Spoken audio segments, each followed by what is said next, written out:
Hola, bienvenidos a Wine Soundtrack Argentina. Escucha la pasión con la cual cada productor de vino narra su experiencia con sus viñedos y su mundo. En 30 preguntas y respuestas descubrirás sus historias, personalidades y pasión por el mundo del vino. Hola, amigos y oyentes de Wine Soundtrack Argentina. Soy Karina. Hoy visito la provincia de Mendoza. Aquí en Bodega Mendel Wines con Roberto de la Mota. Roberto, gracias por recibirnos. ¿Nos cuentas sobre la bodega, el proyecto y los vinos? Sí, cómo no. Bueno, es un placer recibirlos y contarles la historia, la breve historia de Mendel Wines. Este es un proyecto que comenzó allá por el 2002, cuando una familia de Buenos Aires vino y se encontró con estos viñedos donde estamos ahora, que fueron plantados en 1928, una viña vieja de Malbec, excepcional, y una bodega que data de la misma época. En ese momento ellos me contactaron para que yo los asesorara en temas técnicos y los ayudara a hacer un pequeño lote de vinos con las uvas de esta propiedad. Bueno, empecé a trabajar con ellos y rápidamente me pidieron que formara parte del proyecto, que me uniera a ellos. Así es como comenzamos con Mendel Wines. Y bueno, para mí fue un lindo desafío. Yo venía de trabajar en grandes empresas, a las cuales quiero mucho y tengo grandes amigos, pero quería hacer algo más pequeño, más personal, más dedicado todo el tiempo a la viña, con menos presiones de volumen, con menos presiones de tiempos, y entonces poder hacer el vino que yo quería. Así fue como nació Mendel Wines. Y este proyecto se llama Mendel porque justamente ellos, que son 4 hermanos de Buenos Aires, me pidieron si podíamos utilizar ese nombre. Para mí, yo como agrónomo, como enólogo, pensé que se debía a Gregor Mendel, el hibridador, pero no tenía nada que ver con Gregor Mendel ni las leyes de la herencia, sino Mendel era el nombre de pila del papá de estos hermanos, y me pareció fantástico porque es una demostración de la voluntad que tenían de hacerlo con una seriedad e implicación muy grande. Así es que por eso se llama Mendel Wines. Y bueno, nosotros comenzamos solo con 2 vinos en aquel momento, con un Malbec, porque teníamos la viña y porque es un vino de Mendoza y de Argentina, que representa muy bien el terruño, y con un blend, porque tenemos otra propiedad en Pedriel que tiene Malbec y Cabernet Sauvignon. El Malbec es viejo y el Cabernet Sauvignon es un poco más joven, data del 1994. Y entonces, con la combinación de esos cepajes, hicimos un blend que se llama Mendel Unus y el vino más importante en volumen de esta bodega, que es el Mendel Malbec.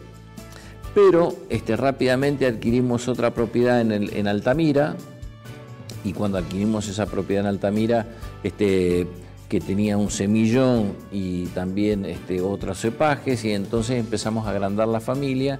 Hoy disponemos no solamente de semillón, sino también tenemos Chenin Blanc, tenemos un Rosé, tenemos Cabernet Franc y Cabernet Sauvignon. Bueno, hemos ampliado la gama de vinos, y Mendel hoy está vendiendo alrededor de 250, 260 mil botellas al año. La venta siempre ha sido un poco más a la exportación que en el mercado local. Nosotros exportamos alrededor del 60-65% de la producción, y el resto se vende en el mercado argentino. Así es que Mendel está presente principalmente en Estados Unidos, pero también en Europa, en el Reino Unido, en Francia, en los países escandinavos, en Alemania, en Suiza. O sea, tenemos una venta también en Asia, sobre todo en Hong Kong, Corea.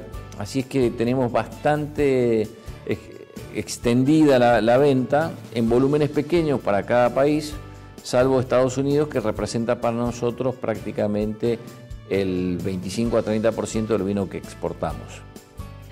Roberto, sabemos de su pasión por el vino y sabemos por su pasión por hacer el vino. Queremos conocer un poco de usted, por eso vamos a hacerle las siguientes preguntas.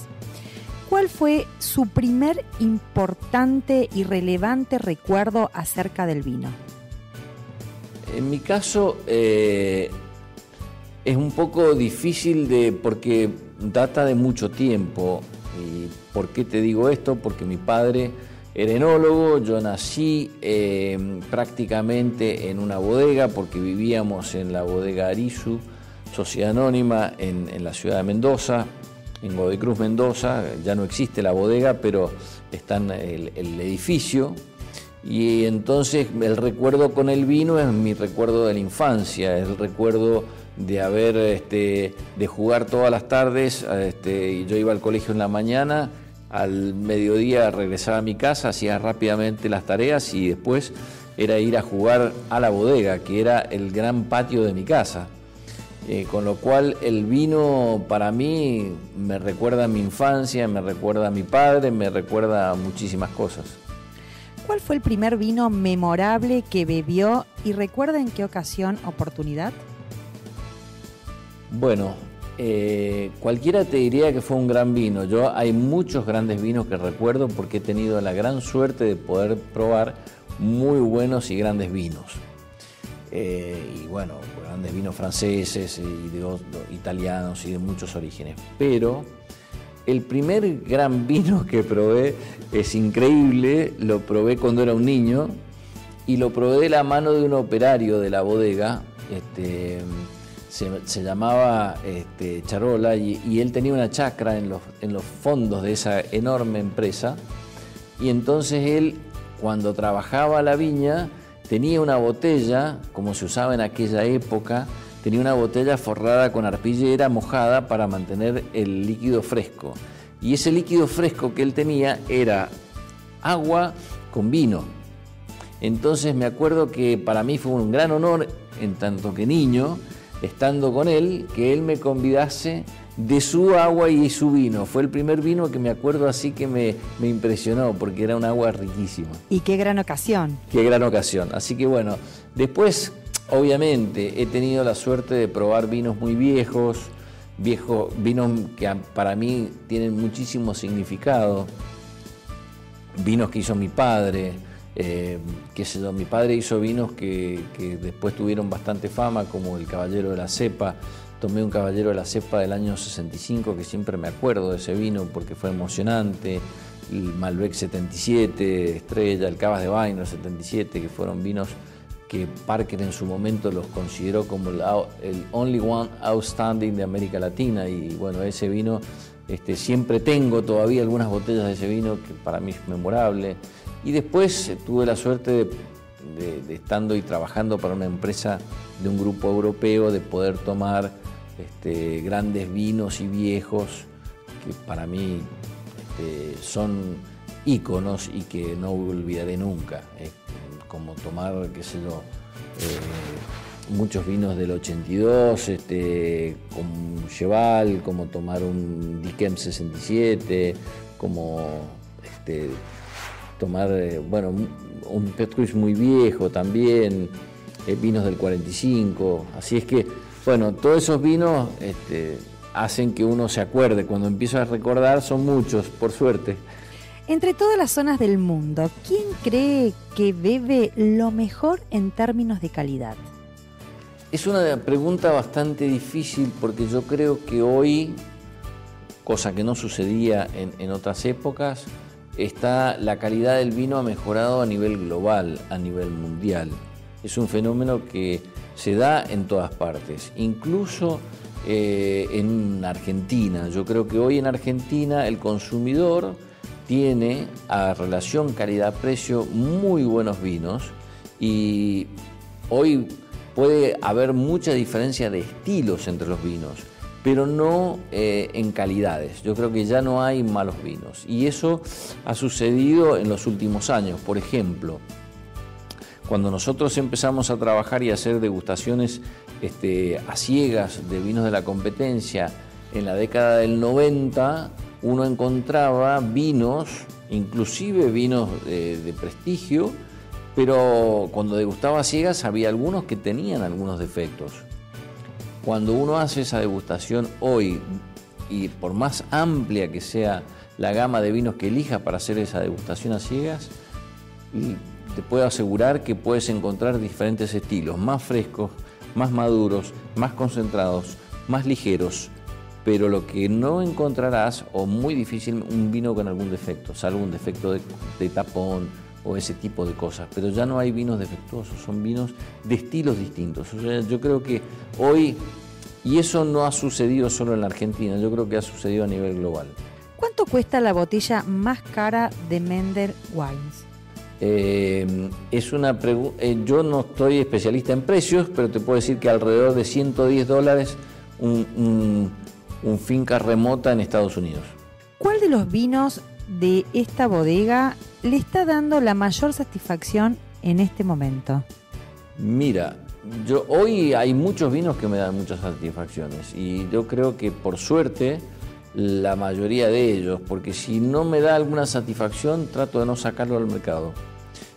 Tengo esa libertad de poder elegir los vinos y estar contento con las calidades. Por ahí tengo alguna discusión dentro de nuestra pequeña empresa por la voluntad comercial de ampliar la gama y vender un poco más, pero por suerte siempre prevalece la idea de sacar el vino que nosotros creemos que tiene la calidad que tiene que tener. Entonces, si tengo que acortar el volumen, lo acorto. Y eso es una cosa que en una pequeña bodega uno se puede dar el lujo de hacerlo. Nosotros en los años que llevamos, que no son tantos, son 17 vendimias con la 2021,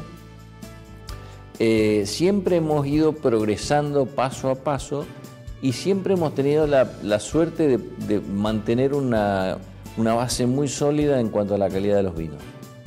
Y para mí es el secreto.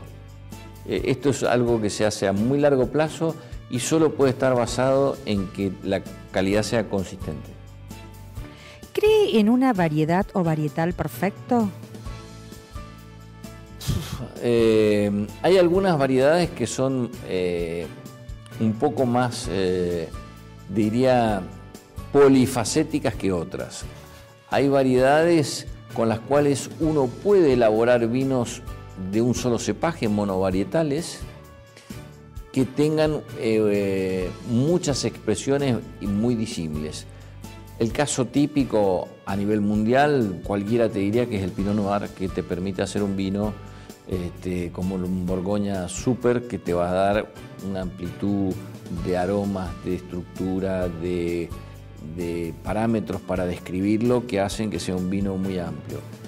Sin duda nosotros tenemos la suerte y el orgullo de tener el Malbec. Yo creo que el Malbec es un cepaje que también te permite hacer vinos monovarietales de una calidad y una complejidad excepcional y hacen que uno pueda probar vinos Malbec de distintas añadas, vinos Malbec muy viejos, de características singulares y que son únicos. Así es que yo diría que sí, hay cepajes que permiten hacer vinos de este tipo, el Malbec es uno de ellos.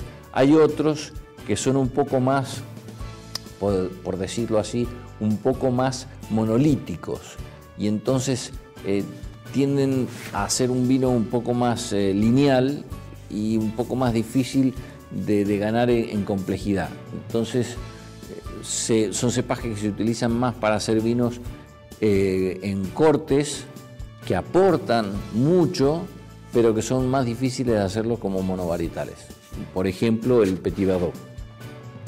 ¿Cuál es su opinión de los críticos y puntajes del vino? Bueno, yo creo que cumplen, pero sobre todo cumplieron una función muy importante dentro del mercado de vinos y para la ayuda de los consumidores. ¿Por qué digo más? Creo que fue más importante en el pasado y a medida que los mercados van madurando, van perdiendo un poco ese impacto. Siguen teniéndolo, pero obviamente son una guía, pero van perdiendo un poco de impacto. Y de hecho uno lo ve que en los mercados más maduros tienen menos influencia que en algunos mercados menos maduros. Obviamente porque el consumidor tiene más,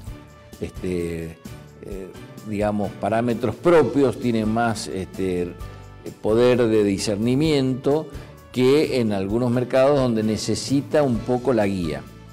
Pero yo creo también que, fueron muy importantes porque, te cuento una anécdota. Yo me acuerdo una vez trabajando en una época donde yo hacía un vino que se llamaba Cheval des Andes, que se llama Cheval des Andes. Y me tocó en el interior de un pueblo en Corea, me acuerdo. Entro a una vinoteca, y cuando entro a la vinoteca veo que en la vinoteca estaba el vino, había llegado ahí a través del negocio de Bordeaux, y bueno, la vi y estaba con un hanger con los puntajes de Parker. Entonces yo me acuerdo que le mencioné al vinotequero, le dije, hasta aquí ustedes tienen tanta influencia los puntajes yo no me acuerdo si era Wine Spectator o Parker, y él me dijo, pues mire, ¿cómo imagina usted que yo puedo elegir mis vinos? Yo no puedo viajar y menos seguido a América Latina para degustar y yo necesito un parámetro, y ese parámetro me lo dan este tipo de publicaciones. Y entonces, bueno, yo lo entendí perfectamente. Es decir, es una guía, y creo yo que últimamente es más una guía para el comercio que para el público. Entonces, muchos compradores de cadenas, muchos distribuidores basan un poco su elección en ese tipo de guías. Como consumidor, ¿prefiere vino blanco, vino tinto o tal vez un rosado? Yo soy polibebedor, policromático para la... Sí, ¿por qué? Porque yo supongo que cada vino tiene para una ocasión. O sea, no se me ocurre mucho calor y buscar un vino tinto. Mucho calor, algo fresco, y si es un vino fresco, floral, un blanco o un rosado. Así es que yo creo que cada ocasión merita un vino distinto. Y siempre digo, cuando me preguntan, que hay gente que dice, yo soy por los blancos, yo soy por los tintos, lo entiendo perfectamente, pero creo que es un bebedor iniciado, que se inicia, básico. A medida que uno va creciendo como conocedor de vinos, va ampliando la gama de los vinos que va bebiendo. Entonces te pasa que si de acuerdo a lo que piensas comer o en las circunstancias, recuerdas un vino de algún lugar o de algún cepaje que se adapta mejor a esa circunstancia. O un espumante tal vez. Por supuesto, entonces amplías bárbaramente la gama de vinos que consumes. ¿En alguna oportunidad ha podido maridar vino blanco con carne y vino tinto con pescado? Sí. ¿Cuál fue la experiencia? La experiencia fue buenísima y la recuerdo fantásticamente porque fue un vino, un Cabernet Sauvignon del 99 con una trucha en el medio de la montaña, hecha por un chef que lo habíamos llevado en moto haciendo enduro. Y entonces no me voy a olvidar nunca porque fue el momento lindísimo, la trucha preparada de una forma excepcional y el Cabernet Sauvignon ese que estaba muy muy bueno.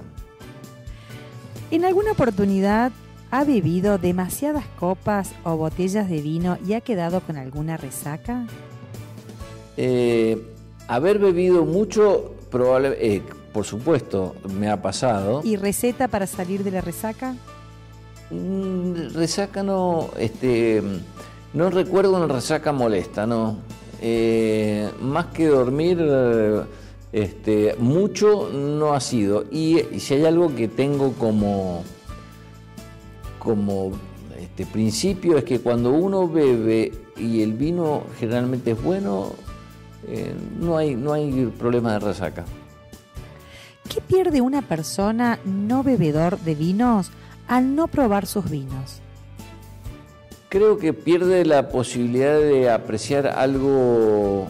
El vino es algo que tiene que ver con la cultura. No quiero decir que quien no beba vino no tenga cultura, no es eso, pero que sí el vino forma parte de la cultura humana. Para hacer un poco más explicativa la respuesta, te tengo que decir que el vino es una bebida que a un niño no le gusta de inicio. ¿Por qué?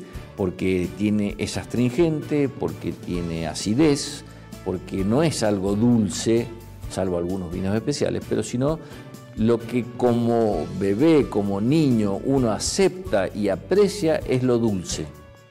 Los gustos ácidos o astringentes son producto del aprendizaje y de la cultura. El vino es una bebida que se aprecia a medida que uno va conociendo. Nosotros como cultura que consumimos el vino con las comidas, lo apreciamos de esa forma. Y creo yo que no es lo mismo apreciar un gran plato con un vaso de agua que con un buen vino. Creo que la combinación suma, y a medida que uno va aprendiendo de vinos, los placeres son más grandes, así que yo creo que es una cuestión de aprender a disfrutarlos. Y bueno, me parece que mucha gente que no bebía vinos y que empieza a aprender sobre vinos, termina apasionado porque son placeres que se va dando. Roberto, estamos aquí en la bodega, entre las viñas, probando sus vinos, disfrutando de este día aquí en Mendoza, y de repente bajan unos extraterrestres. Usted se dirige a la bodega, ¿y qué vino va a buscar para que degusten los extraterrestres? Bueno, hoy es un día fresco, así es que yo empezaría directamente, iría a un vino tinto.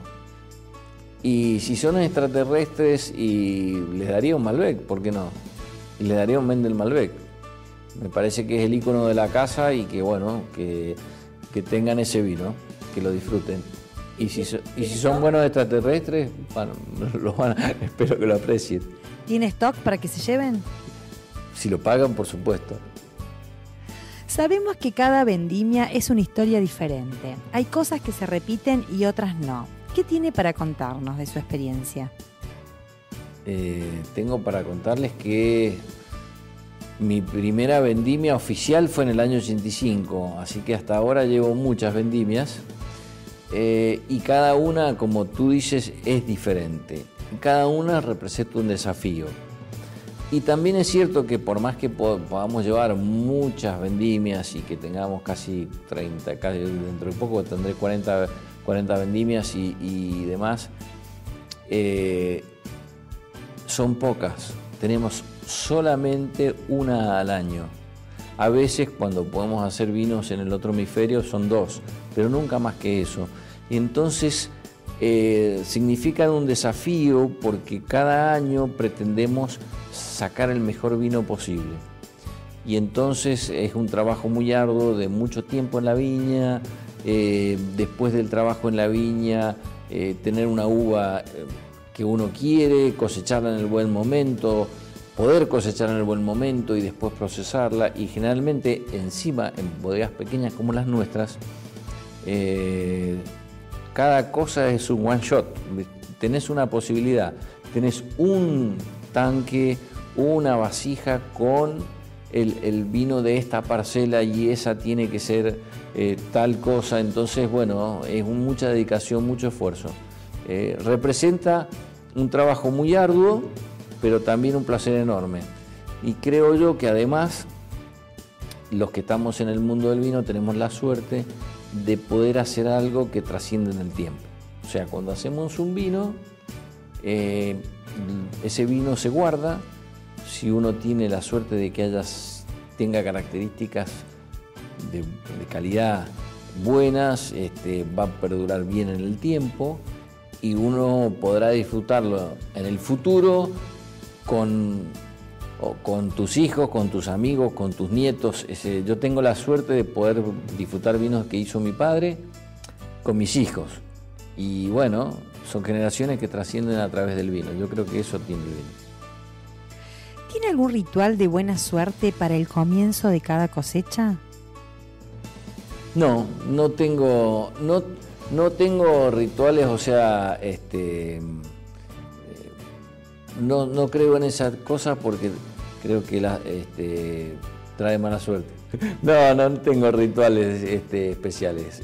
Solamente el deseo de muy buena cosecha y mucho trabajo y mucha dedicación. Sí. Bueno, no, pero creo que tener una cábala trae mala suerte. No, es un chiste. Está bien. Y bueno, sabemos también que muchos bodegueros, hacedores de vinos, pasean solos por sus bodegas hablando con el vino en sus barricas. ¿Usted también lo hace?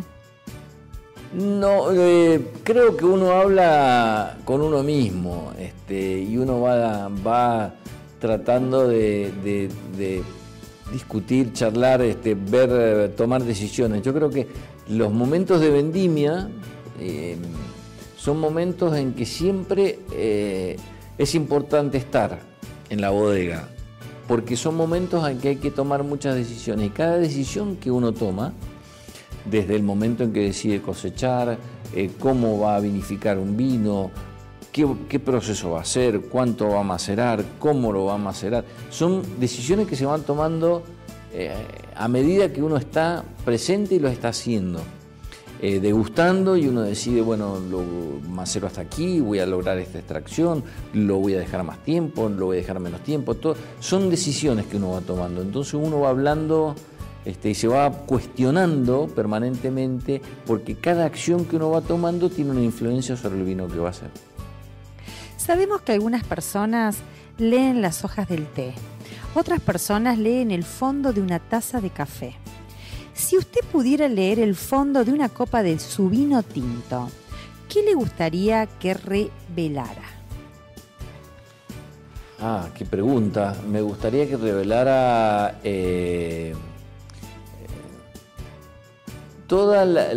revelara la riqueza, la tradición, la historia que tiene ese vino detrás, es decir, desde la plantación de la viña, los años de trabajo, de esfuerzo, de tesón, toda la gente que está implicada, todo el equipo que está implicado en la elaboración y bueno, todo eso que hace que eso haya llegado a ese lugar, a esa copa, y que si está vacía quiere decir que estuvo bien. Cuando era un niño pequeño y estaba creciendo, ¿qué quería ser cuando fuera grande? Bueno, tuve algunas, en algún momento me gustaban los camiones y por ahí quería ser camionero, me acuerdo, como cuando era muy niño. Pero después, al terminar el colegio primario, yo ya busqué una escuela técnico-agraria donde el título era no solamente bachiller, sino técnico agrario enólogo, porque ya me gustaba el tema de la viticultura y enología, por eso elegí agronomía, porque quería dedicarme, es más, la agronomía la elegí, primero iba a estudiar enología directamente porque quería empezar a trabajar rápidamente, que era un poco más corta la licenciatura en enología que ser ingeniero agrónomo. Y un gran enólogo francés, muy conocido, que muy amigo de mi padre, que venía asiduamente en alguna época a Mendoza, Argentina, que se llamaba Émile Penot, que venía a casa. Una vez le conté que pensaba hacer eso y me dijo, no, usted tiene que estudiar agronomía, porque tiene que entender mejor la viña, aprender de fisiología de la vid, y además, siendo agrónomo, va a poder hacer una especialización en Francia. Así que bueno, le hice caso, estudié agronomía, pero siempre mi vocación fue ligada a la viticultura y enología. Un gran sueño cumplido. Sí, sí. Y bueno, y ahora tengo un hijo que tiene 26 años, que está trabajando ahora haciendo una pasantía en una bodega que también es agrónomo y que bueno, ya es la tercera generación de la mota en el mundo del vino. Felicitaciones por ello. ¿Qué hace Roberto en su tiempo libre? Bueno, en mi tiempo libre me gusta la música, escucho música, trato de leer, me gusta leer cosas que no solamente cosas técnicas, sino también leer desde novelas históricas hasta novelas clásicas, así que eso es lo que hago más asiduamente. Cuando puedo algo de deporte, cosa que no es muy fácil, pero lo hago, siempre traté de hacer algo. Me gusta la montaña también, así que cuando puedo hago una escapada. ¿Y cuál es su grupo o cantante de música favorito? Me gusta el blues, hay muchos músicos de blues que me gustan. Es más, tengo un Spotify bastante completo, pero qué sé yo, si tengo que nombrar alguno, me gusta Clapton, me gusta Buddy Guy, me gusta B.B. King, Allison, qué sé yo, hay un montón, son muchísimos, Steve Ray Vaughan, o sea. Bueno, un amplio. Amplio, todos desde la música me gusta, escucho más que todo ese tipo de música, pero también algo de folclore, no mucho. Pero tengo, mi Spotify está un poco salteado, pero tengo algo de los fronterizos, me gusta Atahualpa, y algo, tango tengo Piazzolla, no tengo mucho tango clásico, pero Piazzolla sí me gusta. Así que la música para mí es muy importante. ¿Ha visto alguna película relacionada al vino que recuerde y que nos pueda contar? Sí. Una película que, no me acuerdo el nombre y eso va a ser difícil. ¿Pero de qué trataba? Pero me la recomendó un enólogo italiano amigo, que es la vida de unos hermanos de la Borgoña. Un hermano que tenía un hermano mayor que se había separado de la familia, que se había ido a vivir a París, y el resto, una chica y un muchacho más jóvenes que se habían quedado con los padres a trabajar esa viña. Familia normal, típica, donde el hermano mayor se peleaba con el padre por la forma de trabajar, pero después, el padre se enferma, fallece, el hermano mayor tiene que volver, y en realidad lo que los une y los transforma es el terruño. El amor y el apego a esa viña hace que ellos se unan y que hagan todo lo que tengan que hacer para hacer el vino el mejor posible, y el terruño y la pasión por el vino hacen de ellos una unión increíble, o sea que me encantó.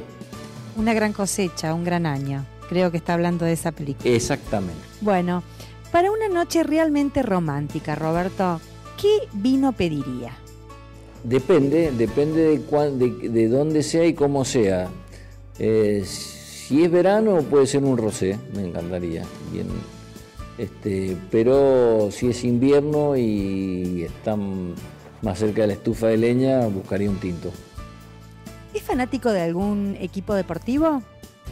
Fanático no.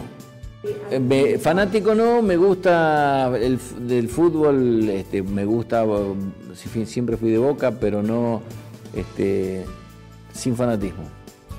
¿Y de algún otro deportista que le guste mucho? Hay muchos deportistas que me han... ¿Y alguno puntualmente? Me gustan de Valentino Rossi, me parece un tipo excepcional, el motociclista, me parece que es un tipo raro y único. Me gustan me gustó Schumacher, me gusta Federer, creo que Federer como deportista es un ejemplo de deportista. Federer este año gana todos los campeonatos. ¿Cuál de sus vinos le va a regalar? Le regalaría un vino que todavía no está en el mercado, que va a salir pronto y que va a ser un Mendel Malbec de denominación de origen Luján de Cuyo. ¿Cuál es el mejor consejo que ha recibido durante su vida? Que lo pueda compartir con nosotros. Consejos me han dado muchos. Yo trabajé 9 años con mi padre, así que siempre tengo mal. ¿Y alguno en especial? Pero recuerdo uno que fue cuando yo me fui a estudiar a Francia. Recuerdo que mi padre tenía una biblioteca muy extensa y de la parte técnica muy extensa también. Tenía muchos libros. Y porque él compraba libros asiduamente y todo lo que iba saliendo de viticultura y enología él lo compraba. Cuando hablamos de su padre hablamos de don Raúl de la Mota. Y cuando yo me fui a estudiar a Francia, yo recuerdo que él me dijo, mira, si vas a estudiar en Francia no vas a estudiar, no vas a ver solo la técnica, porque la técnica está acá. Y él miró hacia atrás, porque estaba en su escritorio, en la biblioteca. Me dijo, si es por la técnica, la información está. Pero si cuando estás allá alcanzas a vivir, sentir o percibir toda la pasión que ellos ponen cuando hacen el vino, toda la dedicación y cómo es la forma de sentir la vid y el vino, la misión estará cumplida. Eso recuerdo y lo recuerdo siempre porque lo viví y me di cuenta, no visitando un gran chateau, no visitando sino un pequeño productor en l'Ardèche que tenía Syrah y Viognier, me acuerdo, y él trabajaba esa viña con su mujer y entre los dos manejaban una propiedad, solos hacían el vino, escucharlos hablar cuando hablaban del vino que estaban haciendo y de lo que hacían, realmente conmovía. Pura pasión. Pura pasión. ¿Cuál considera algún consejo para darnos? Con respecto al vino. De vida. De vida, uy, qué difícil. Yo no me considero alguien apropiado como para dar consejos de vida a nadie, pero simplemente le tengo que decir que hay que disfrutar el momento, hay que disfrutar lo que uno tiene, hay que tener sueños y hay que vivir para los sueños, porque yo creo que sin pasiones y sin sueños la vida se transforma en algo demasiado aburrido. ¿Cuál es su mayor logro en su trabajo? Yo creo que el mayor logro es haber hecho lo que a uno le gusta y que los vinos hayan tenido cierto éxito y sobre todo haber construido equipos de trabajo, haber formado jóvenes que se apasionaron también con la actividad y que hacen vinos algunos conmigo y muchos otros que ya lo hacen por su cuenta en otros lugares. Yo creo que eso ha sido algo lindo que me ha sucedido. ¿Podrá completar la siguiente oración, por favor? Una mesa sin vino es como... Es como un auto sin ruedas. Bueno, Roberto, estamos aquí en un restaurante bastante importante. Hay una figura del jet set que está en una mesa y está tomando justo uno de sus vinos. Hay un paparazzi que está dando vuelta y va a sacar una fotografía. ¿Quién le gustaría que sea ese personaje del jet set y cuál de sus vinos esté tomando? Uy, qué difícil. Personaje del jet set. Cultura, deportes. Puede ser cualquier cultura, deportes. Bueno, aunque ya no esté, me hubiera gustado que fuera Hemingway, porque era un amante del vino. Así es que, y él dijo una frase lindísima sobre el vino, así es que si estuviera tomando mi vino, me encantaría. ¿Qué tipo de vinos se beberán para el 2300? El 2300, falta bastante. Yo creo que no voy a estar, pero creo que van a ser vinos que tengan mucha identidad, que tengan mucho que ver con el lugar. Cada vez hacemos más. Si hay algo que tiene el vino que no tiene otra bebida, es su conexión con el terruño. Y el terruño no es solamente el lugar físico, la tierra, el microclima que tiene y la planta que está ahí, que fue elegida por el hombre, sino el hombre interactuando con la naturaleza y tratando de hacer algo especial en ese lugar. Esa conjunción creo que cada vez siempre tuvo fuerza, siempre fue lo que le dio identidad al vino y creo que es lo que va a prevalecer, me parece. ¿Seguiremos bebiendo vinos en 2000 años más? Por supuesto. ¿Qué área de vinificación en el mundo le gustaría conocer, explorar, tal vez hacer experiencia? Bueno, si bien conozco muchas zonas, hay zonas en las que me gustaría explorar, que son los países del este de Europa, que no conozco tan bien y que me parece que Moldavia, alguno de esos, Georgia, alguno de esos lugares donde se pueden hacer cosas interesantes y que no conozco. Bueno, ahora llegó un momento de la entrevista donde vamos a hacer un pequeño juego. Que yo voy a nombrar algunas cepas varietales de vino y usted la va a musicalizar con alguna canción, tipo de música o lo que sienta en ese momento respecto a la música. Yo le voy a nombrar, por ejemplo, un Cabernet Franc. El Cabernet Franc. Y el Cabernet Franc es un jazz moderno. ¿Un Syrah? Un Syrah es música barroca. ¿Petit Verdot? El Petit Verdot es un tango. ¿Chardonnay? Un Chardonnay, y para mí Chardonnay es Vivaldi. ¿Tempranillo? Un tempranillo y tiene que ser una música española. Y puede ser, no sé, una música española bien clásica. ¿Cabernet Sauvignon? El Cabernet Sauvignon puede ser desde un super rock and roll muy fuerte hasta un Beethoven, depende de cómo sea, porque puede ser muy distinto un Cabernet de otro. Así que yo creo que va desde Beethoven hasta Led Zeppelin. ¿Semillón? El semillón, para mí el semillón vuelve a ser clásico. Clásico, y en nuestro caso particular del semillón nuestro, creo que tiene mucho que ver con una buena tonada. ¿Sauvignon Blanc? El Sauvignon Blanc es fresco, tiene que ser algo ligero, una música suave. ¿Torrontés? El torrontés es salteño y tiene que ver con una buena samba. No nos olvidemos del Malbec. Y el Malbec me pasa como con el Cabernet. Puede ir desde una música muy mendocina, desde los 60 granaderos, la Virgen de la Carrodilla, muy local, una buena tonada u otra tonada, o puede ser rock and roll o un blues.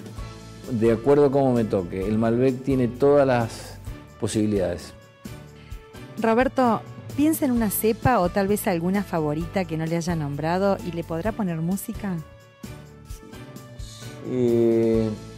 Sí, tal vez, qué sé yo, ahora se me ocurre. Puede ser el Viognier y me da nostalgia de un momento, de un lugar donde conocí una bodega, un personaje que realmente me conmovió y hoy me acuerdo de ese personaje y me da cierta nostalgia, así que podría ser un adiós nonino. Roberto, gracias por su tiempo, gracias por recibirnos aquí en la bodega. Hemos visitado aquí los viñedos, hemos probado sus vinos, realmente hemos pasado un momento increíble. ¿Le podrá recordar a la gente de qué forma pueden conocer los vinos, visitar alguna página web y si aquí la bodega recibe visitas? Sí, la bodega recibe visitas. Y en la página web de la bodega, en www.mendelwines.com, pueden encontrar la conexión no solamente con el terruño, los vinos, quienes hacemos Mendel, sino también las coordenadas para poder organizar sus visitas. Gracias, Roberto, por su tiempo. Aquí seguimos entre copas y brindando y celebrando la vida. Muy bien, muchas gracias a ustedes y salud. Gracias por escuchar un nuevo episodio de Wine Soundtrack Argentina. Para más información y actualizaciones, visita winesoundtrack.com.